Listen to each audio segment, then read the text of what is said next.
Postcard kudial tin liang keroi dukur. Postcard kudial ke hobikan songai. Postcard kudial ke kwasdai. War we mujing we mai teja.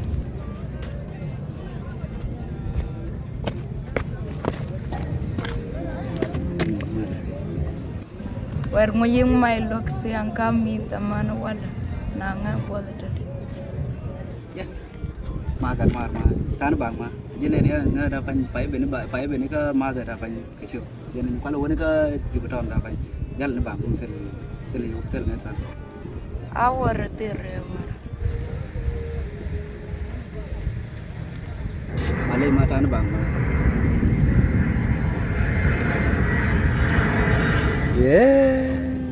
Gar langgar ini cuma nggak gar lah cuma toka jagar kaju ya gar aku jagar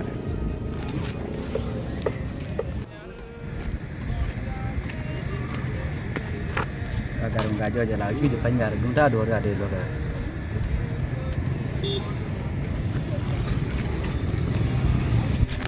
kok jumbo yang dua gar dua gar dua panjar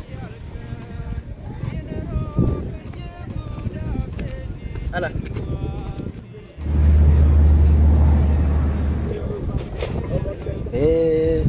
aku menyuruh dia dah.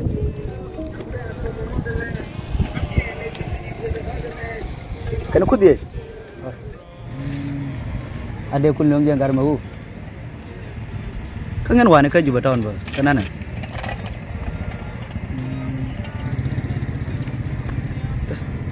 Kamu salah nih. Bakal kun ngomong itu orang. Karena de kami. Sampai ramai lo mau bau. Apa ni? Weh, kamu berada jadi nyam pergi. Kira kamu kuda dia apa? Kira kuda dia kuda kan nyam.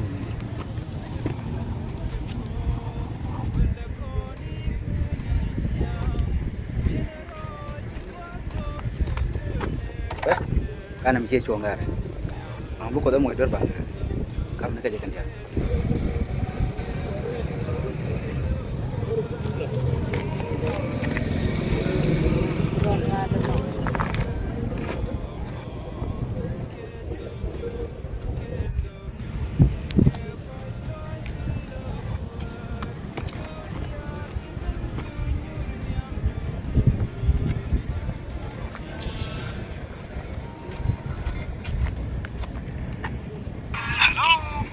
Anturu.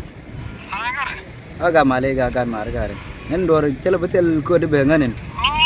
Aja tel kode. Jal ni bang, jal ni ke coba dapan. Ya Zul, anda apa? Ay kaya to, baba ni anda baru mau berenda. Baru mau berenda. Boda. Kenum ke kos noi tulokur. Do dial bikin sunyur niam du ke ejin kus jie.